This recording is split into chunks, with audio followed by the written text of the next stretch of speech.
Have you noticed how scrolling online rarely ends without you wanting or even buying something? I'm talking TikTok, Instagram, YouTube. It's no longer just content, it's a non-stop supermarket, a non-stop marketplace. This isn't simply about lack of self-control. It's a system carefully designed to keep you watching, wanting, and even spending. Behind the scenes, there are money attached to almost everything you see.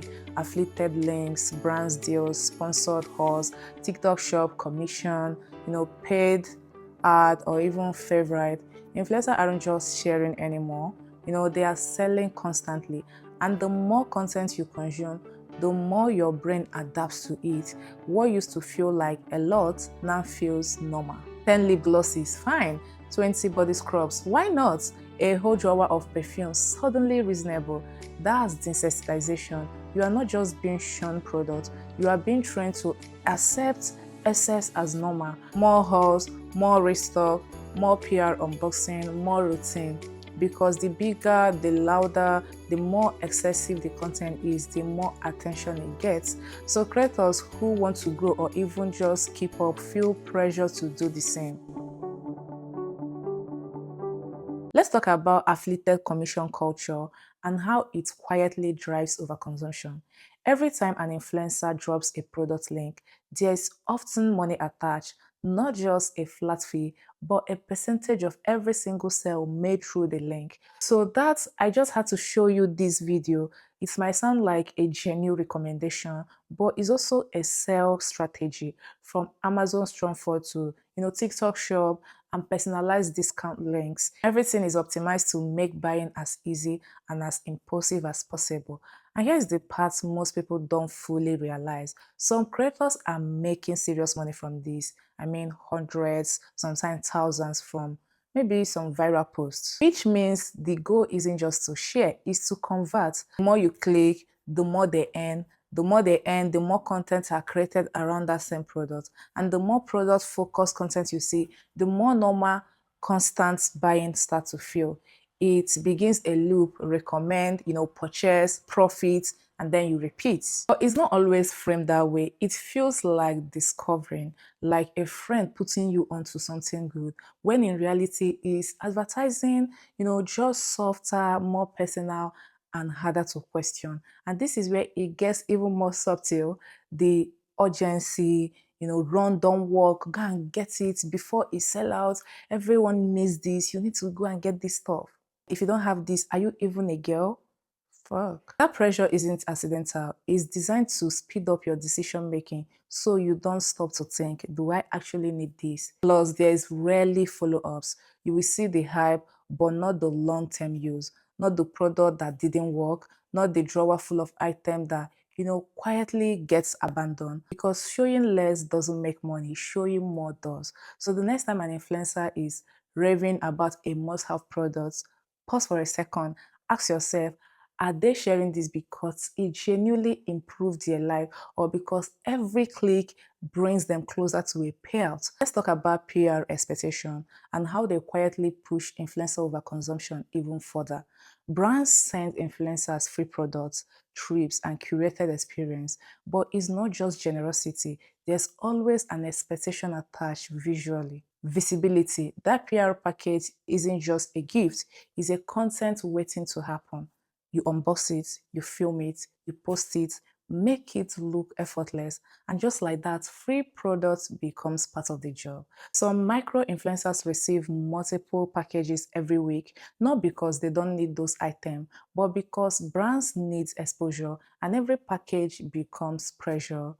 Post consistently, stay relevant, keep the brands interested. Because the unspoken rule is simple: if you don't show it, you might stop receiving. Even those glamorous brand trips, they are not just vacation, they are highly curated content opportunity. Every outfit, every meal, every aesthetic moment is captured and shared, not just for fun, but to prove value. Because in this space, visibility equals opportunity.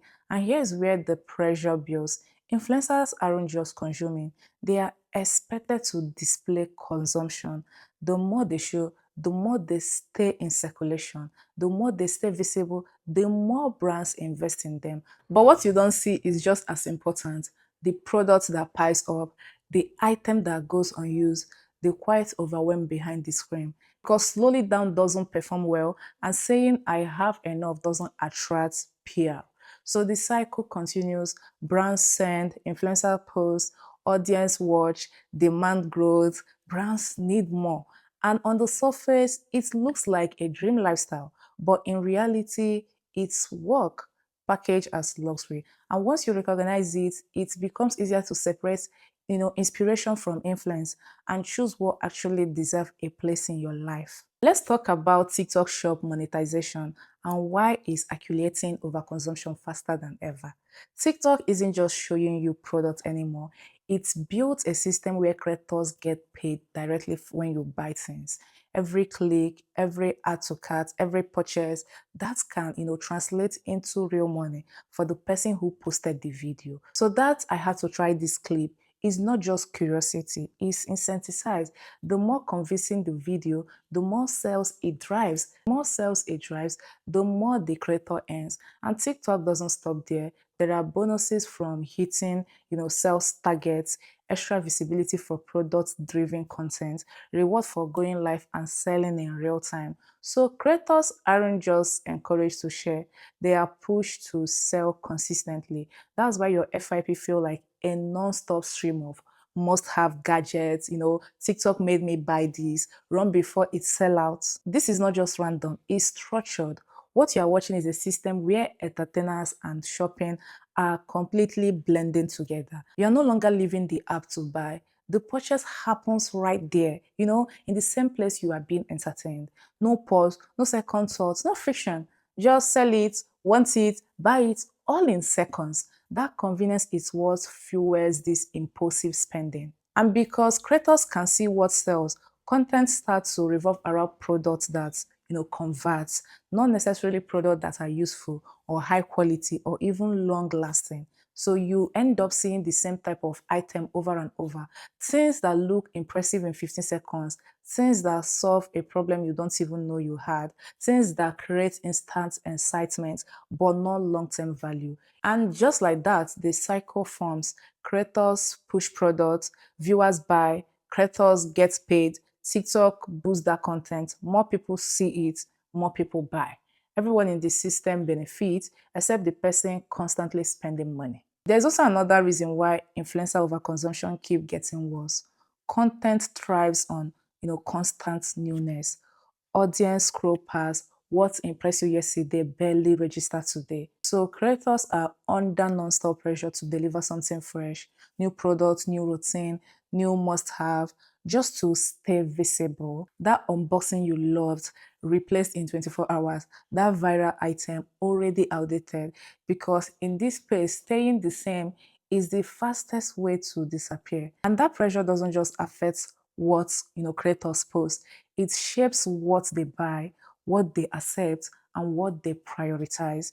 New equals attention, attention equals engagement, and engagement equals the income. So the system naturally rewards whoever can bring the next thing first.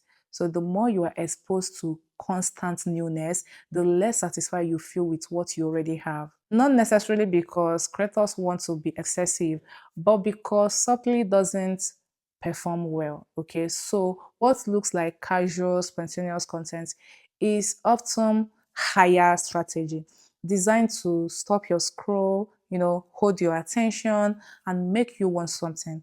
And that algorithm plays a very big role too. Finally, let's talk about audience desensitization and how it quietly keeps the overconsumption, cycle alive. The more you are exposed to the product after product, unboxing after unboxing, the less impact it has on you. What once felt exciting starts to feel normal. What once felt like a lot starts to feel like not enough. The viral gadget that made you pause yesterday, today you scroll right past without even a second thought. You're not harder to impress because you have become picky. You are harder to impress because you have been overstimulated. And creators are very aware of this shift. So to build your attention, contents need to escalate. more packages, more dramatic reaction, more you need this energy, more excess, because subtle content gets ignored, extreme content gets clicks, and this is where the feedback loops kicks in. You become desensitized, creators push bigger content, you get even more desensitized, creators get even more extreme, and around it goes. But here's the deeper layer most people miss. Desensitization doesn't just affect what you watch, it affects how you feel about what you own. Things you once loved start to feel boring. Your routine starts to feel incomplete. You start craving that newness just to feel something again. So it's not just about buying, it's about chasing a feeling that doesn't last. A quick hit of excitement, a moment of satisfaction, then back to the scrolling. And the system is designed to keep you in that loop.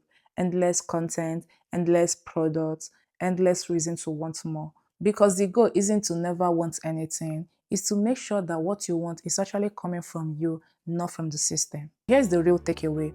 Overconsumption isn't just about personal choice, it's about the system you are constantly reacting to. Affiliated commission, TikTok shop, PR packages, brand trips, and endless stream of new content. All of it is designed to keep you engaged and keep you spending. The more you are exposed, the more your brain adapts, and the more it adapts, the harder it becomes to feel satisfied with less. Because the goal isn't to stop enjoying content, it's to stop letting content control your decision. You don't need everything that trends. You don't need constant upgrade to feel complete. And the moment you stop chasing the next shiny thing, you create space to appreciate what you already have and make choices that actually serve you. Thank you so much for sticking with me in this video. If you enjoy content on overconsumption, underconsumption, the influencing, and influencer trend that shouldn't have been normalized, subscribe to this channel, like this video, turn on your post notifications so that you get notified anytime I upload video, share this video to a friend whom I want it, and comment your thoughts. I am Blessing, and I will see you in the next one.